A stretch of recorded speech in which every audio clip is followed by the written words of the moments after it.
নানান জল্পনা কল্পনার অবসান ঘটেছে। বিএনপি প্রকাশ্যে সব নাটক টাটক বাদ দিয়ে গোপালগঞ্জ আওয়ামী লীগকে রক্ষা করতে মাঠে নেমেছে। প্রকাশ্যে। অবাক হচ্ছেন না? কিন্তু এটা সত্য। কেন মাঠে নেমেছে আমরা সেই বিশ্লেষণ করব। দর্শক, আমি সাথে সাথে বলেছিলাম যে বিএনপি আওয়ামী লীগের পক্ষে গোপালগঞ্জে এনসিপি নাহিদ ইসলামদের উপর হামলার পর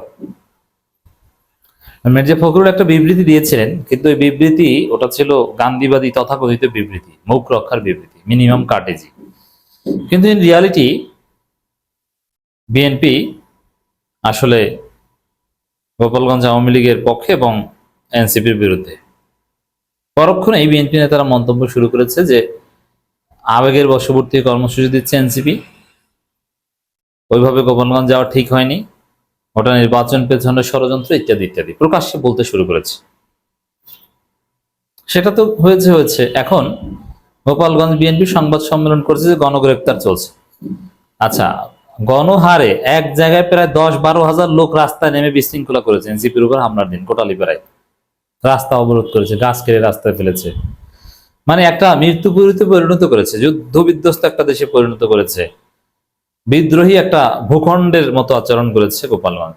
তো সেখানে কিছু আওয়ামী লীগ লোকজনকে তো গ্রেপ্তার করবে, এটা বাস্তবতা। মামলা হয়েছে, যে মামলা হাজার হাজার আসামি। এটাকে বিএনপি কেন গণগ্রেপ্তার বলছে?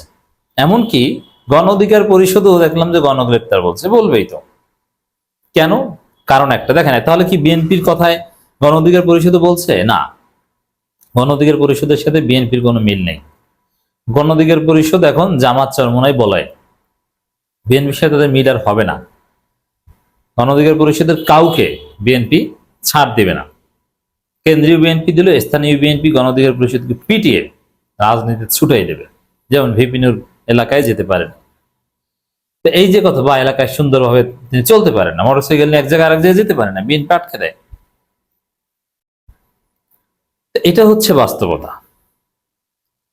তাহলে একই সুরে গোপালগঞ্জে আওয়ামী লীগ গ্রেপ্তারের বিরুদ্ধে কেন অবস্থান নিল এবং প্রশাসনকে হুঁশিয়ারি দেয়, প্রশাসনের বিরুদ্ধে অবস্থান নেওয়ার কথা বলে কেন বিএনপি এবং গণ অধিকার পরিষদ? অন্য কেউ তো বলে না, জামাত তো বলেনি যে গণগ্রেপ্তার চালানো হচ্ছে। আচ্ছা, একটা যেখানে জিয়াউর রহমানকে পালিয়ে আসতে হয়েছে মিলিটারি হেলিকপ্টারে গোপালগঞ্জ থেকে, যেই এলাকায় 90% ভোটার আওয়ামী লীগ, 10% অন্যান্য দল, তো সেখানে গ্রেপ্তারের পরিমাণটা তো ব্যাপক হবে, এটা তো স্বাভাবিক। তা সেটাকে আপনাকে গণগ্রেপ্তার বা নির্বিচারে গ্রেপ্তার কেন মনে হলো?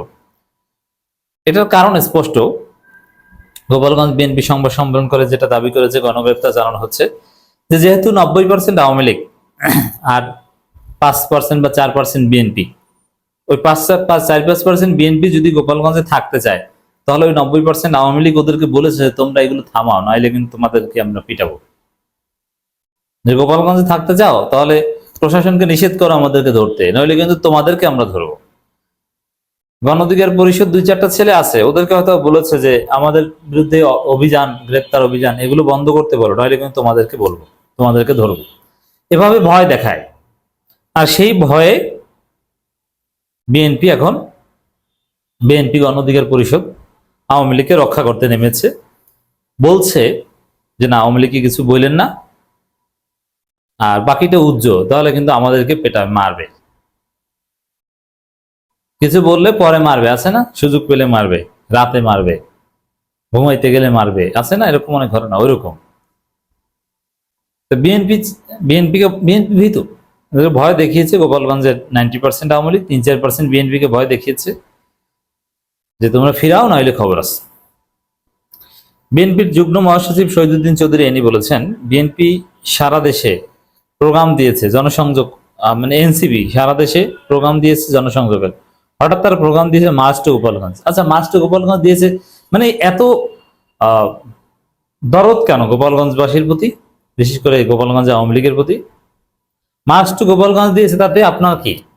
কেন মার্চ টু গোপালগঞ্জ? প্রথম কথা হচ্ছে মার্চ টু গোপালগঞ্জ দেয় নাই, ওদের কর্মসূচি পদযাত্রা ছিল, ওদের ব্যানার পেস্টের সব জায়গায়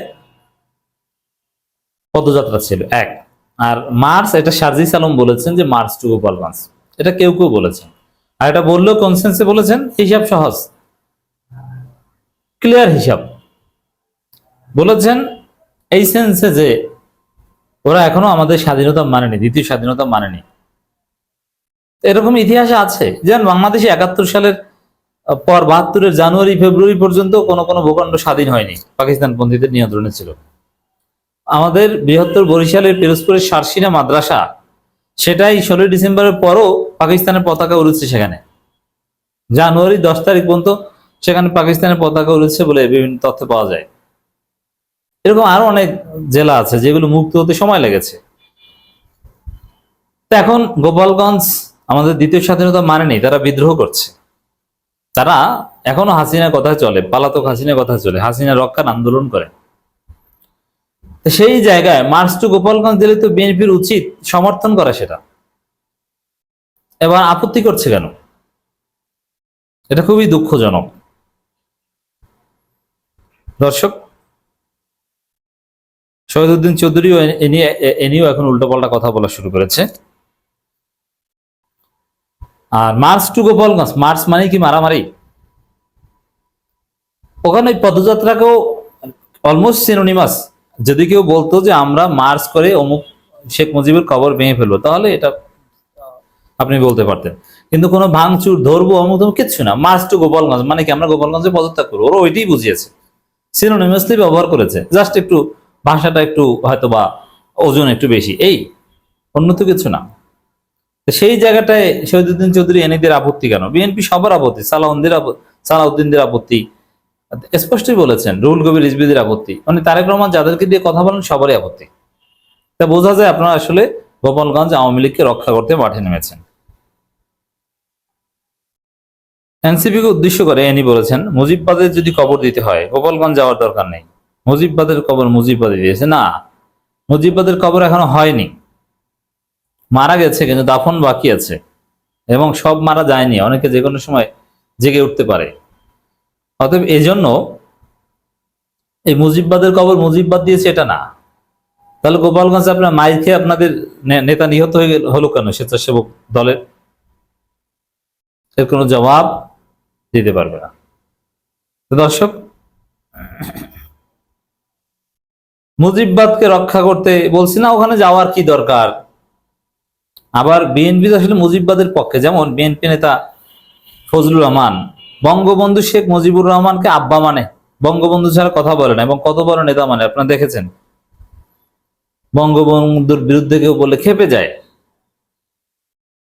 তাহলে আসলে দিন শেষে বিএনপি মুজিববাদ, গোপালগঞ্জ আওয়ামী লীগ এদেরকে রক্ষা করতে মাঠে নামছে। এবং কেনই রক্ষার চেষ্টা? ভয়ে। কিসের ভয়? যে আমাদেরকে একা পেলে তো ওই 90% আওয়ামী লীগ মিলে 3-4% বিএনপিকে মারবে। এত ভয় থাকলে রাজনীতি ছেড়ে দিন।